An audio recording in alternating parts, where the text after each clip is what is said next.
देखिए, अगर आपके शरीर की गंदगी साफ नहीं हो रही है तो आप लाख अच्छे से अच्छे चीजों को खा लीजिए, उसका फायदा आपको मिल ही नहीं सकता। और जैसे ही आपके शरीर की गंदगी साफ होती है, आपका पाचन तंत्र बहुत तेजी से काम करने लगता है। शरीर के अंदर पहले से ज्यादा ताकत महसूस होने के साथ साथ चेहरा साफ होने लगता है। वजन बढ़ाना और घटाना आसान हो जाता है। पिंपल, दाग धब्बे, एक्ने जितने भी कुछ हैं वो सब कुछ ठीक होने लगते हैं और कई सारी गंभीर बीमारियों का होने का खतरा जड़ से खत्म हो जाता है। तो हम लोग सबसे पहले बात करते हैं कि हमारे शरीर के अंदर गंदगी जमा कैसे होती है। तो देखिए, हम लोग जो भी खाते हैं वो आहार नली से होकर पेट में पहुंचता है, जहां खाना टूटने के बाद छोटी आंत में जाती है, जो कि बाद में मल के रूप में हमारी बॉडी से बाहर चली जाती है। लेकिन इस प्रक्रिया में सबसे ज्यादा गंदगी हमारे आंत में ही जमा होती है। अगर हम लोग अपने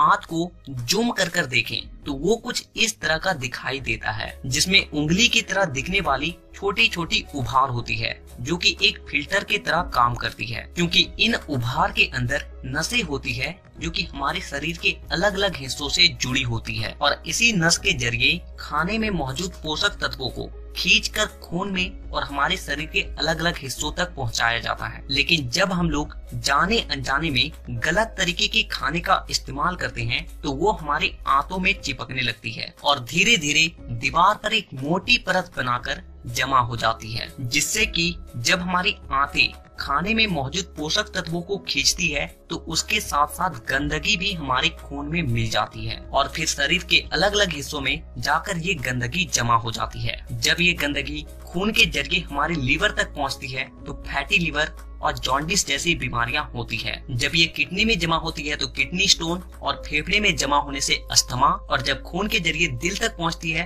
तो कोलेस्ट्रोल और हमारी नसों में ब्लॉकेज पैदा होती है। और जब ये गंदगी हमारी स्किन में पहुंचती है तो दाग धब्बे, खुजली, एक्ने, पिंपल जितने भी इस तरह की समस्या हैं सब होने लगती है। और इतना ही नहीं, जब ये गंदा खून हमारे पूरे शरीर में फैलता है तो हमारे शरीर का जो हार्मोन का संतुलन है वो भी बिगड़ने लगता है और जिससे कि हमें और भी जानलेवा बीमारियां होने की खतरा बढ़ जाती है, यहाँ तक कि कैंसर भी। बस आप इतना समझ लीजिए कि शरीर में हर छोटी से छोटी बीमारी और बड़ी से बड़ी बीमारी शरीर के अंदर गंदगी जमा होने की वजह से ही होती है।